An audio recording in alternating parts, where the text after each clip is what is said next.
ኣብ ከተማ መቐለ ላዕለዎት ሓለፍቲ ፕሬዝዳንት ታደሰ ወረደ ዝመርሖ ጊዜያዊ ምምሕዳር ተዓፊኑ ብውድብ ህወሓት ዝምራሕ ሓድሽ መንግስቲ ትግራይ ንጀነራል ታደሰ ካብ ስልጣኖም ኣልዩ መንግስቲ ትግራይ ምዃኑ ድሕር ምእዋጁ ላዕለዎት ሓለፍቲ እቲ ዘፍረሶ ጊዜያዊ ምምሕዳር ዝነበረ ውልቀ ሰብ ከም ዝተዓፈነ ተሓቢሩ። ሓድሽ ፕሬዝዳንት መንግስቲ ትግራይ ኮይኖም ዝተመረጹ ዶክተር ደብረጽዮን ገብረሚካኤል ምስ ሓላፊ ጸጥታ ብልጽግና ዘብዒ ተከዘ ኮሎኔል ደመቀ ዘውዱ ክዝትዩ ይግባእ ተባሂሉ። መንግስቲ ፌደራል ኣብ ከተማ መቐለ ተተኳሲ ክፍንጅር ብምግባር ድሮናት ኣብ ሰማያት መቐለ ከዘንብያ ብምእዛዝ ህዝቢ ንምርዓድ ፈተናታት ገይሩ ክብል ህወሓት ከሲሱ። ብተወሳኺ ኣይተ ጌታቸው ረዳ ኣብ ኣፍሪካ ሪፖርት ትግራይ ገምጋም ምጥፋእ ኣብ ትሕቲ ዝብል ርእሲ ዘስፈሩ ሓተታ ሞራል ዘጎደሎ ሕሱር ተግባር ክብል ኮኒንዎ። ምስ ስርዓት ብልጽግና ዘለዎም ፍልልያት ብዘተን ድርድር ንክፍትሑ ድሌት ከም ዘለዎ እውን ገሊጹ። قدم معلتات لعلوت عزازي سراويت TPF كم زتعفن مزبزابنا زذكر خوينو هذا بزرخبنا يو حبريتان مسرز زآسرو أقل تفلجلو حالا فركب هزبي سراويت حارة مريت تسفاين قسرايا فيدرال بوليس كم زتعسرت تغاليزو. ኢትዮጵያን አሜሪካን ስትራቴጂካዊ ስምምዕነት እንትፈራረማ ኤምባሲ አሜሪካ ኣብ ኣስመራ ድማ መበል 250 ዓመት ነጻነት ምስ ላዕለዎት ሰበስልጣን ኤርትራ ኣኽቢሩ። ሰራዊት ሱዳን ጀነራል ሐምዳን ዳጋሎ ኣብ ንያላ ዑደት ኣብ ዘካየድሉ ዝነበረ እዋን ኣብ ልዕሊ ዕርድታት ሓይሊ ቅልጡፍ ደገፍ መጥቃዕቲ ኣካይዱ።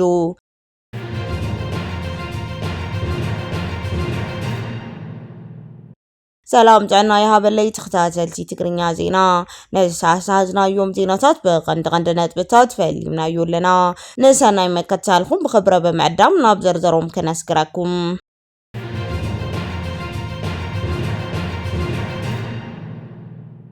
ኣብ ከተማ መቐለ ላዕለዋይ ሓላፊ ፕሬዝዳንት ታደሰ ወረደ ዝመርሖ ጊዜያዊ ምምሕዳር ተዓፊኑ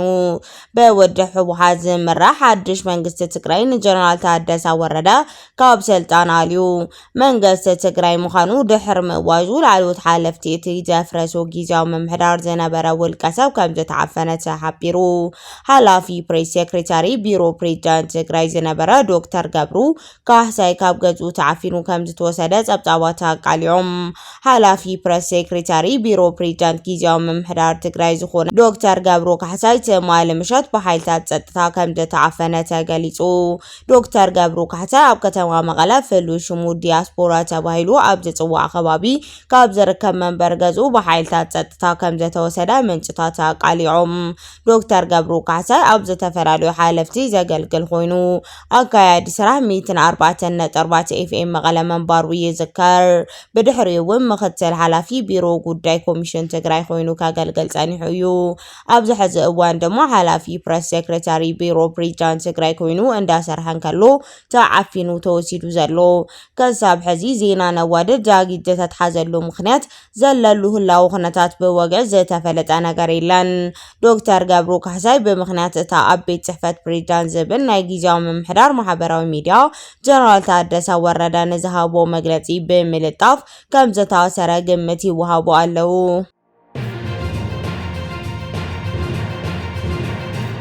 ሓድሽ ፕሬዝዳንት መንግስቲ ትግራይ ኮይኖም ዝተመረጹ ዶክተር ደብረጽዮን ገብረሚካኤል ምስ ሓላፊ ጸጥታ ብልጽግና ዘብዒ ተከዘ ኮሎኔል ደመቀ ዘውዱ ክዝትዩ ይግባእ ተባሂሉ። ሓድሽ ፕሬዝዳንት መንግስቲ ትግራይ ዶክተር ደብረጽዮን ገብረሚካኤል ምስ ትግራዋይ ሓላፊ ጸጥታ ብልጽግና ዘብዒ ተከዘ ኮሎኔል ደመቀ ብፍሉይ ርክብ ክፍጽሙ ክዝትዩ ይግባእ ተባሂሉሎ። ኣብ ምዕራብ ትግራይ ዝርከቡ ተወለድቲ ወልቃይት ከም ዝሕብርዎ ኮሎኔል ደመቀ ብናይ ውልቀ ደሌት በቲ ቅድሚ ኩናት ብዝነበረው ናይ መሬት ሕርሻ ሕቶ ኢንቨስትመንት ኮርዩ ሕቶ መንነት ምዝሓቱ ተጸንቢሩ ብህልኽ ዘይመነቱ ከም ዝተቀበለ ተገሊጹ። ኣብ ልዕሊ ህዝቢ ትግራይ ምስ ኣምሓራን ብልጽግናን ኦሮሞን ኮይኑ ማለያ ዘይብሉ ግፍዒ ዝፈጸመ ኮሎኔል ደመቀ ኣብዚ ሕዚ ሰዓት ይምዕብል ምስ ዘሎ ኣሰላልፋ ፖለቲካዊ ኣብ መንቀራቐር ከም ዘሎ ተፈሊጡ። ኣብ ምዕራብ ትግራይ ዘሎ ሓይሊ ነቲ ኣብ ኬንዳ ዘሎ ህዝቢ በዘይ መስዋዕቲ ክምለስ ክትሓባበር ፍሉይ መደራደር ነጥቢ ህዝቢ ውዕል በመፈጸም ኣብ ዝቆፅእ እዋን ምስ ትግራይ ሓይልታት ጥምረት ፈጺሙ ነቲ መርበብ ከፍርሱ ልዝብ የድሊ ኣሎ ክብል ድማ ሓቢሮም ዶክተር ደብረጽዮን ካብ ሕሉፍ ጌጋት ተማሂሩ ምስ ውድብ ብጾቱ ምስ ኣይተ ጌታቸው ረዳን ጀነራል ጻድቃንን እውን ክዘራረቡን ክቀራረቡን ይግባእ ክብል ሓቢሮም ብፍላይ ኮሎኔል ደመቀ ዝፈጸምዎ ግፍዕን ተሓታትነት ቢጽናሕካ ኣናዊሕካ ነቲ ኣብ ምዕራብ ትግራይ ዘርአለ ሰራዊት ብልጽግና ኦሮሞ ንምፍራስ ፈልዩ ልዝብ ሜላን የድሊ ክብሉ ሓቢሮም ዝሓለፈ ጌጋ ቢጽናሕ ተወንዚፉ ክንፊ ጽምዶ ሰሜን ኢትዮጵያ ብምጥንኻር ነቲ ኣብ ምዕራብ ትግራይ ዓሪዱ ዘሎ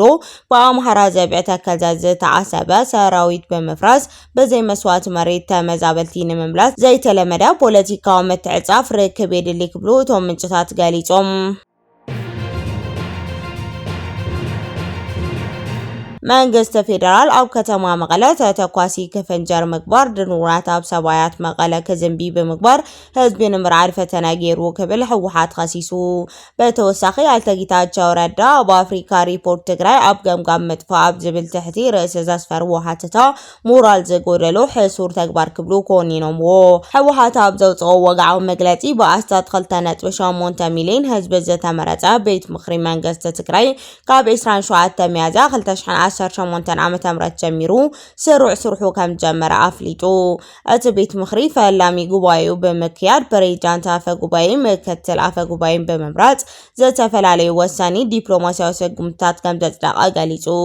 እቲ ቤት ምክሪ ድሕሪ ስምምዕነት ፕሪቶሪያ መንተ ሰላም ተባሂሉ ተወዚፉ ከም ዝጸንሐ ዘዘኻኸረ እቲ መግለጺ መንግስቲ ፌደራል ነቲ ስምምዕነት ብምፍራሱ እቲ ቤት ምክሪ ናብ ስርሑ ምምላሱ ግድን ከም ዝኾን ኣረዲኡ እቲ መግለጺ ከም ዘመላኽቶ እቲ ሻቻይ ዘመን ሻቻይ ጉባኤ ንክካየድ ካብ ውሽጥን ደገን ዝተዋደደ እንቅፋት ከም ዝገጠሞ ሓቢሩ ኣብ ከተማ መቀለ ተተኳሲ ክፍንጀር ምግባሩ ድሮናት መንግስቲ ፌደራል ኣብ ሰማያት መቀለ ከዘንብያ ሙዓለን ከምውን ኣብ ጊዜያዊ እቲ ጉባኤ ናይ ውግእ ነፈርቲ ብምልኣኽ ህዝቢ ንምርዓድ ፈተነታት ከም ዝተገበረ ህወሓት ከሲሱ ኣባላት እቲ ቤት ምክሪ ንመሰል ዓርሳ ውሳነ ህዝቢ ትግራይ መስዋዕቲ ንምኽፋል ድልዋቲና ብምባል ጉባኤኦም ከም ዝዛዘሙ ተገሊጹ ህወሓት ኣብ መግለጺኡ መምላስ እቲ ቤት ምክሪ ምስኩናት ዝተኣሳሰረ ከም ዘይኮነ ኣስሚሩሉሎ ኩሎም ፍልያት ብዘተደርድርን ክፍትሑ ኣለዎም ዝብል ቅዋሙ ከም ዘይተቀየረ ብምግላጽ ብህዝቢ ዝተመረጸ መንግስቲ ናብ ስርሑ መምላስ ከም መንቃሊ ኩናት ክወስድዎ ከም ዘይብሉ ኣጠንቂቁ እዚ ከምዚ ኢሉ እንዳሃለወ እቲ ውድብ ኣብ ልዕሊ ጌታቸው ረዳ ከቢድ ነቐፌታ ሂቡሎ ህዝባዊ ወያነ ሓርነት ትግራይ ንዲፕሎማቲክ ማሕበረሰብ ኣብ ዝጸሓፎ ደብዳቤ ኣይተ ጌታቸው ረዳ ኣብ ኣፍሪካ ሪፖርት ትግራይ ኣብ ገምጋም መጥፋ ኣብ ትሕቲ ዝብል ርእሲ ዘስፈሩ ሓተታ ሞራል ዝጎደሎ ምስ ሓቂ ዝተጻብአ ነቲ ግዳይ ጆኖሳይድ ሞትን ዕንወትን ህዝቢ ኮነ ህዝቢ ብምኹና ነቲ ኣብ ኢደም ህዝቢ ትግራይ ዘሎ ኣብይ ኣሕመድ ንምህናፅ ዝተገበረ ሕሱር ተግባር ክብል ነቒፍዎ ኣይተ ጌታቸው ረዳ ብምህዞ ናይ ሓሶት ሓቲት ብምፍሓስ ዝተዛብኦ ሓበሬታ ብምውዛዕ ኮነ ኢሉ መንገዲ ፍትሒ ንምጉዕጻጽ ሓቅታት ብምግዳፍን ብምድህሳስን ታሪክ ዛንታ እቲ ጆኖሳይድ ወረራ ኣዛቢዑ መጽሓፍ ካብ ሓደ ህልና ዘለዎ ሰብ ዘይተጽበዩ ተግባር ይብል ህወሓት ኣብቲ ማሕበረሰብ ዲፕሎማሲ ዝዘርግሖ ጽሑፍ ኣማሃሪ ሚኒስቴር ቀዳማይ ሚኒስቴር ኢትዮጵያ ኣብ ጉዳያት ምብራቅ ኣፍሪካ ፕሬዝዳንት ጊዜያዊ ምምሕዳር ትግራይ ዝነበረ ጌታቸው ረዳ እቲ ብዶክተር ደብረጽዮን ገብረ ሚካኤል ዝምራሕ ናይ ህወሓት ጉጅለ ንትግራይ ዳግማይ ናይ ኣዕናዊ ኩናት ይመርሕ ኣሎ ክብል መጠንቀቕታ ምሃቡ ይዝከር ኣይተ ጌታቸው ኣብ ዘውፅኦ ሰፊሕ ትንተና ህወሓት ካብ ረብሓ ህዝቢ ንላዕሊ ጸቢብ ህላዊ ውድብ ብምቕዳም ብትግራይ ናብ ሓደገኛ መጻወርያ የእትዋ ከም ዘሎ ኣቃሊዑ ነይሩ ውድብ ህወሓት ድማ ንሓተታ ጌታቸው ረዳ ብምቋም ናይ ዲፕሎማቲክ ማሕበረሰብ ዓለም ደብዳቤ ጽሒፋ ኣላ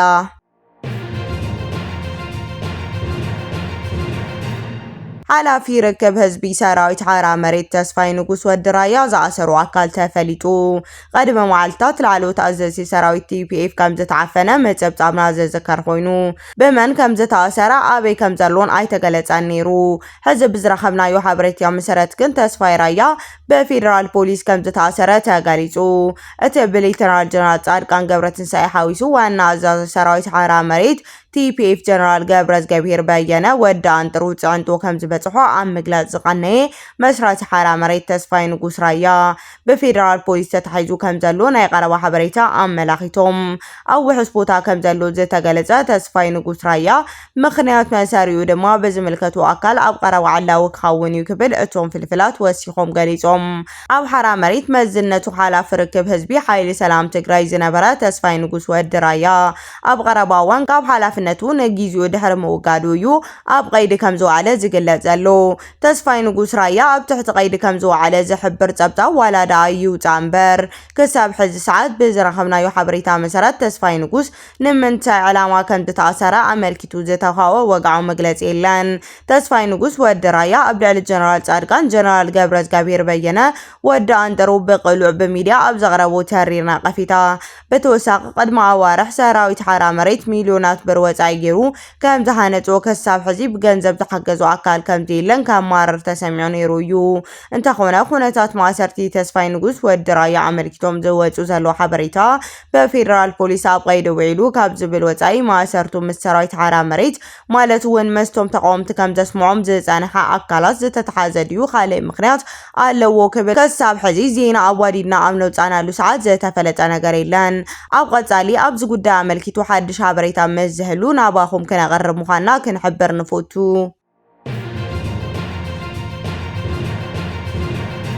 ኢትዮጵያን ኣሜሪካን ስትራቴጂካዊ ስምምዕነትን ተፈራረማ ኤምባሲ ኣሜሪካ ኣብ ኣስመራ ድማ መበል 250 ዓመት ናጻነት ምስ ላዕለዎ ሰበስልጣን ኤርትራ ኣኽቢሩ ኣብዚ ሰሙን ሓድሽ ምዕባለ ዝረኣየሉ ዘሎ እዘን ሃገራት ኣብ ተመሳሳሊ መዓልቲ ሰበስልጣን ኣሜሪካ ምስ ላዕለዎት ኣመራርሓ ክልቲአን ሃገራት ተራኺቦም ኣለዉ ኢትዮጵያን ኣሜሪካን ክልተኣዊ ርክብ ናብ ሓድሽ ምዕራፍ ዘሰጋገረ ክልተኣዊ ስርዓት ዝተሰየመና ስምምዕነት ማዕቀፍ ኣብ ዋሽንግተን ተፈራሪመን ኣለዋ እቲ ስምምዕነት በወገን ኢትዮጵያ በሚኒስቴር ጉዳይ ወጻኢ ዶክተር ጌዲዮን ጢሞቴዎስ በወገን አሜሪካ ድማ በትሕቲ ዋና ጸሐፊ ፖለቲካዊ ጉዳያት አሲሰን ሁከርዩ ተፈሪሙ እዚ ሓድሽ ማዕቀፍ ኣብ ሰለስተ ቀንዲ ዓውድታት ዘተኮረ ምዃኑ ዝተገለጸ ኮይኑ ብቐንዱ ኣብ መንጎ ክልቲአን ሃገራት ዘካይድ ንግዲ ኢንቨስትመንት ንምዕባይ ዝዓለመ እዩ ብተወሳኺ ሓበራዊ ረብሓ ድሕንነት ዝድግፍ ስትራቴጂካዊ ናይ ጸጥታ ምትሕብባር ንምክያድ ኣብ ቀርኒ ኣፍሪካ ዘላቒ ሰላምን ጸጥታን ንምስፋን ብሓባር ንምስራሕ ዝዓለመ ዘተ ምዃኑ ተገሊጹ እዚ ስምምዕ እዚ ኣብ መንጎ ኣዲስ ኣበባን ዋሽንግተን ዘሎ ዲፕሎማስያዊ ርክብ ናብ ዝለዓለ ብርኪ ንምስጋር ኣብ ዞባዊ ጉዳያት ዘለዎ ምትሕብባር ንምስፋሕ ዓብዪ ተራ ከም ዝህልዎ ተገሊጹሎ ብተመሳሳሊ ዜና ሚኒስቴር ጉዳይ ወጻኢ ኢትዮጵያ ዶክተር ጌዲዮን ጢሞቴዎስ ዋና ጸሐፊ ሕቡራት መንግስታት ኣሜሪካ ማርኮ ሩቢዮ ተራኺቦም ዝተፈላለዩ ዘተታት ኣካይዶም ኣለዉ ኣብ ዘተ ነነዊሕ እዋን ዘቋረጸ ክልተኣዊ ርክብ ኢትዮጵያን ኣሜሪካን ንምጥንካር ኣብ ሓባራዊ ረብሓ ዘለዎም ዞባዊ ጉዳያት ሰልፊ ምይይጥ ተገይሩ እዩ እዚ ስምምዕነት እዚ ዝተፈረመሉ እዋን ኣሜሪካ ኣብ ቀርኒ ኣፍሪካ ሓድሽ ናይ ጸጥታ ስትራቴጂካዊ ዘውፀትሉ ኣብ መንጎ ኢትዮጵያን ኤርትራን ዘሎ ውጥሪ ንምህዳር ዲፕሎማስያዊ ጻዕርታት ኣብ ዝግበረሉ ዘሎ እዋን ምዃኑ ይፍለጥ ላዕለዎት ሰበስልጣን ኢትዮጵያ ምስ ኣሜሪካ ኣብ ዝዝትይሉ እዋን ኤምባሲ ኣሜሪካ ኣብ ኣስመራ መበል 250 ዓመት ናጽነቱ ምስ ላዕለዎት ሰበስልጣን ኤርትራ ከም ዘኽበረ ተገሊጹ ኣብ ኣስመራ ዝርከቡ ኤምባሲ ኣሜሪካ መበል 250 ዓመት ናጽነት ኣሜሪካ ሚኒስቴር ዑስማን ሳልሕ ካልኦት ዲፕሎማስያኛታት ኣብ ዝተረኸብሉ ብድሙቕ ኣገባብ ኣኽቢሩሎ እዚ ኣጋጣሚ ኣብ ምኽባር ሽርክነት ዝተመስረተ ዝምድና ህዝቢ ኤርትራን ኣሜሪካን ንምሕያል ዝዓለመ እዩ ክብል ኤምባሲ ኤርትራ ገሊጹ እዚ ስርዓት መደረ ዘስምዐት ጊዜያዊ ተወካሊት ጉዳይ ኣሜሪካ ክሪስቲና ሚየር ነቲ 250 ዓመት ንኣሜሪካ ክምራሕ ዝጸንሐ ናይ ናጽነት ዲሞክራሲ ሽርክነት ሃናጺ ምትህልላኽ ክብርታት ኣጉሊሃ ገሊጻ ብፍላይ ድማ ክብርታት ኣብ መንጎ ህዝቢ ኣሜሪካን ህዝቢ ኤርትራን ዘሎ ጥቡቕ ዝምድና ንምሕያል ዘለዎ ኣገዳስነት ገሊጻ እዚ ምትእኽኻብ እዚ ኣብ መንጎ ክልቲአን ሃገራት ዘሎ ናይ ዲፕሎማስያዊ ምሕዝነት ኣህጉራዊ ምትሕብባር ንምርኣይ ዝዓለመ ዓብዪ ስጉምቲ እዩ ሰራዊት ሱዳን ጀነራል ሐምዳን ዳጋሎ ኣብ ኒያላ ዓውደት ኣብ ዘካየድሉ ዝነበረ እዋን ኣብ ልዕሊ ዕርታት ሓይልታት ቅልጡፍ ደገፍ መጥቃዕቲ ኣካይዱ ሰራዊት ሱዳን ንኻልኦት ተኸታተሊ መዓልትታት ብ10 ጉንበት ኣብ ልዕሊ ስትራቴጂካዊ መደብራት ሓይልታት ቅልጡፍ ደገፍ ኣብ ኒያላ መጥቃዕቲ ኣሳብ ኣልቦ ነፋሪት ከም ዘካየደ ምንጭታት እቲ ከባቢ ንሱዳን ትሪቢዮን ሓቢሮም እዚ ኣብ ልዕሊ ርእሰ ከተማ ደቡብ ዳርፋር ዝተፈጸመ መጥቃዕቲ ምስ ህላወ ኣዛዚ ሓይልታት ቅልጡፍ ደገፍ መሐመድ ሐምዳን ዳጋሎ ካልኦት ላዕለዎት ዝነበሩት መራሕቲ ኣብ ርእሰ ከተማ ኣብ ዝነብሩሉ እዋን ምዃኑ ፍልይ የብሎ። ምንጭታት እቲ ማእኸል ዜና ኣብ ዝሃቦ ሓበሬታ ብውሕዱ 3 ፍንጀራታት ንማእኸል ኒያላ ኣህጉራዊ መዕርፎ ነፈርቲ ከምኡውን ኣብ ከባቢ ኣርያድ ዝርከብ ቦታ ከም ዘጥቅዓ ሓቢሮም። እቲ መጥቃዕቲ ኣብ ውሽጢ እታ ከተማ ንዝርከብ ማእኸል ስልጠና ሓይልታት ቅልጡፍ ደገፍ ኢላማ ከም ዝገበረ እውን ተገሊጹ። ድሕሪ እቲ መጥቃዕቲ ሓይልታት ቅልጡፍ ደገፍ ኣብ ውሽጢ ኒያላ ዝነበረ ቴሌኮሙኒኬሽን ሙሉእ ብሙሉእ ዝተቋረፀ ቴሌቪዥን ኣልሓዳት ንምንጭታት ብምጥቃስ ሓቢረን። ሓይልታት ቅልጡፍ ደገፍ ኣብ ኒያላ ዝርከባ ብርክት ዝበላ ሲቪላዊ ትካል ትምህርቲ ሓዊሱ ናብ ማእኸላት ምትእኻብ ስልጠና ሱዳናውያን ወጻእተኛ ተጋደልቲ ቀይረንኦ ኣለዋ። እቲ ቦታታት ምስልትታት ውግእን ስርሒት ሰብ ኣልቦ ነፈርቲ ስርዓት ምክልኻል ኣየርን ንምስልጣን ከም ዝውዕል ይንገር። ኣብ መስከረም 2024 ጀሚሩ ሓይልታት ቅልጡፍ ደገፍ ነዚ ሕዚ ዳርጋ መዓልታዊ በረራ ዝካየድ ዘሎ መዕረፎ ነፈርቲ ኒያላ ከም ዝተቆጻጸረ ዝዝከር እዩ። እዚ ናብ ኒያላ ዝካየድ በረራታት ካብተን ኣብ ትሕቲ ቁጽጽር ሕቡራት ኤሚሬት ዓረብ ከም ዝኣተዋ ዝነገረለን መሳለጥታት ቻድ፣ ሊብያን ሶማሊላንድን ዝርከብዎ ወተሃደራዊ ማዓስከር ከም ዝብገሳ ይግለጽ። ሰራዊት ሱዳን ኣብ መዕርፎ ነፈርቲ ኒያላ ተኸታታሊ መጥቃዕቲ እንዳፈጸመ ጸኒሑ እዩ። ሕዚ ድማ ሰርሒት ቀረብ ሓይልታት ቅልጡፍ ደገፍ ንምትዕንቃፍ ዓሊሙ ዝካየድ ምዃኑ ጸብጻባት ይገልጽቡ።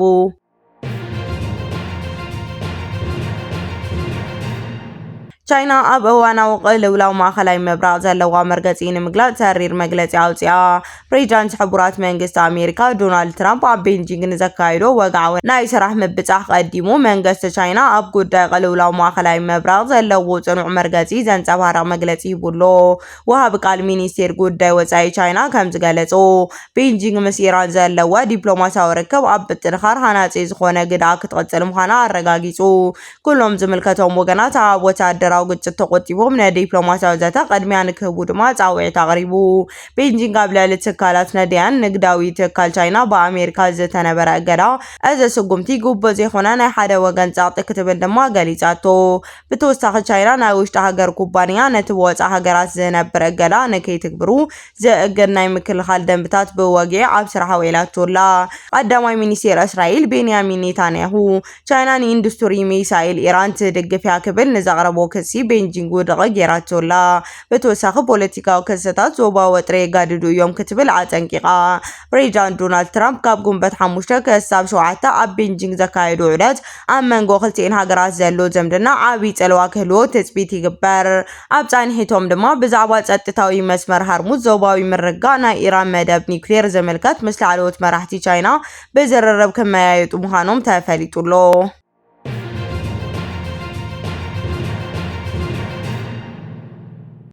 ክቡራትን ፍትዋትን ተኸታተልቲ ዜናታትና ነሰዓት ዘዳለናዮም ሓደሽቲ ምዕባለታትን እዋናዊ ሓበሬታታትን ኣብ ዝዛዚምና ኣለና። ንምክትታልኩም ነመስግን።